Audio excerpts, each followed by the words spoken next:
Okay guys, here's the comparison between the OTC and the Harbor Freight. They sure do look close. With Harbor Freight, everything's a copy. Okay. Now, the markings seem the same. We've went through this already. Okay, this rivet's clearly cheaper on this one than the OTC. Okay, this radius is a tad bit smaller than this radius. Does that matter? No, none of that really matters. The question is does it do the same job? And here's the answer. Now these are pre-bent tubes, so we had to work where the area was as flat as could be. We did a 90. This was already here. That was done with the OTC. And we did a 180. We did a 90 and 180. The 90s were both done the same way, with this part overhanging this part of the tool. So we were dragging the pipe. And this was just sticking there.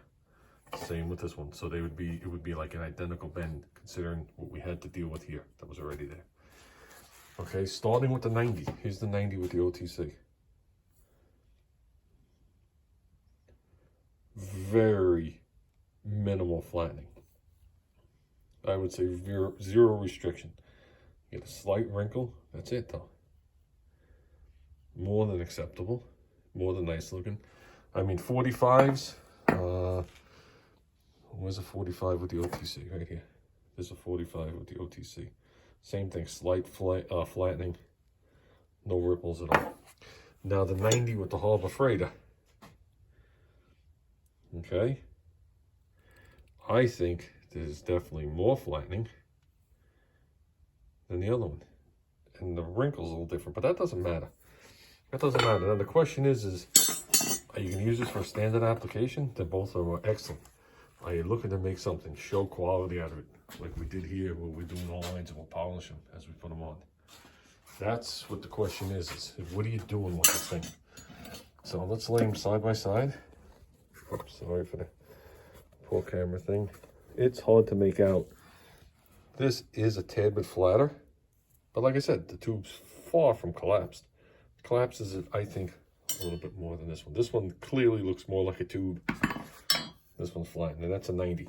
So here's the 180. Now, some of the problems or the marks you see in me trying to get it out because of what was here already. Okay, this dent here and this dent here, this one got exaggerated when I went to get it at a tool, but this was normal, and I tested it before, and I seemed to get the same dent. See right there? But this was also a partly bent line. So this was just a test before. Okay, the OTC, on the other hand, is spread a little wide because I couldn't get past this to get it out of the tool. But you see a slight rippling on the bottom. Okay, this is dented from me trying to get it out of the tool.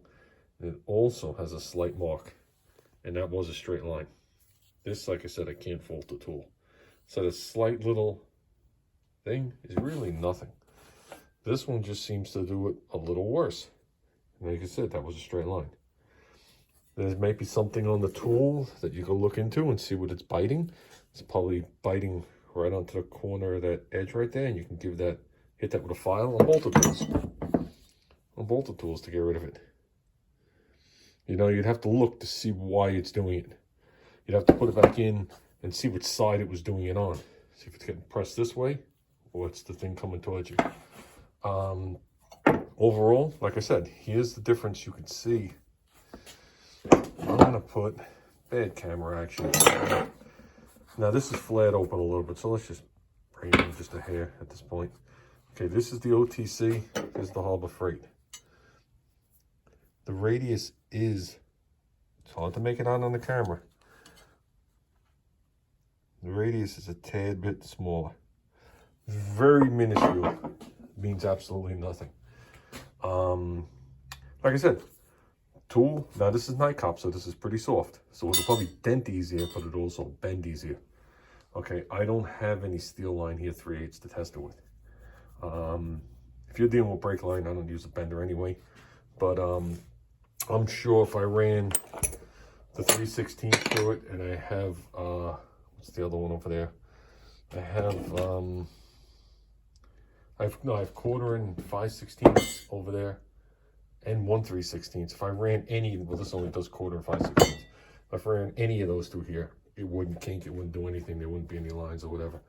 But this is for if you're gonna do nice tranny lines in your car, a fuel line, anything like that. So does it pass for $7 worth $30 if you're just gonna bend up basic lines in your car? Absolutely. Like I said, I haven't put anything really stiff through here. You got to understand it pivots on this one side, so this thing could come over in time and maybe break. I don't really know.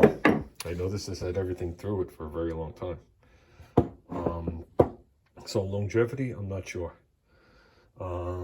Basic flaring, absolutely good.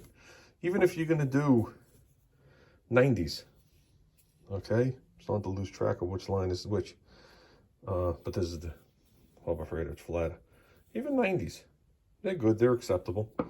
But like I said, there's clearly a difference when you look at that and you look at that. And 90s are pretty common when you're bending. 90s and 45s are what you're going to do. So you could clearly see the difference. It's the same line. One just was hit with polish and one wasn't. So that has no effect on anything. This one made a smoother bottom. This one put more of the material here and left it sticking up there. That's all. So it's your choice, guys, which one you want to use. Is it worth the $7? Yeah. If you're doing show quality stuff, spend a couple extra dollars and you'll have that thing probably a lifetime. Also, that tool has to be at least 15 years old, if not, you know, more. This tool was also used to do every one of the tunnel ram lines. And there's some really nice bends in here coming up around. I was able to do all with that tool. No crinkling, no flattening, no nothing. All of these were done with that. So that's a lot of time, a lot of effort, jogging around stuff, tweaking it over to miss things and coming around to, you know, 3/8 NiCop, real NiCop, probably like $75-80 now. Plus your time. So me, I'd spend the $27.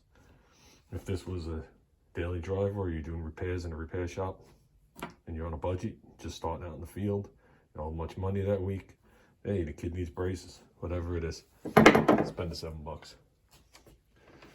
You know, it's guaranteed if it snaps. If it snaps, get your money back, go somewhere else. This is the box that it came in. The only confusing thing about the box is when I went there to get this, to do this test, every box was open.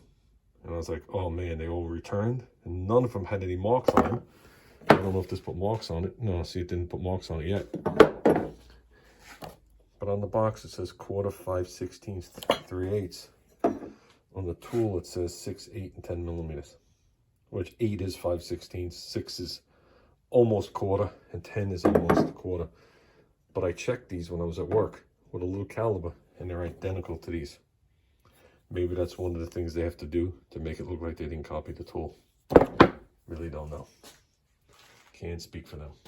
And this is slightly different, but that doesn't matter either. So they have to do something to make it not the same tool. With that said, guys, basic stuff, spend the $7 if you want. You want to do nice stuff, get that little extra out of it, where it doesn't look like everybody else's bend work. Spend the $27, $30, whatever it is. And this is made in 2021, so I don't know. Tools can go up or down from here. So they're gonna go up like everything else. So we're out of here, guys.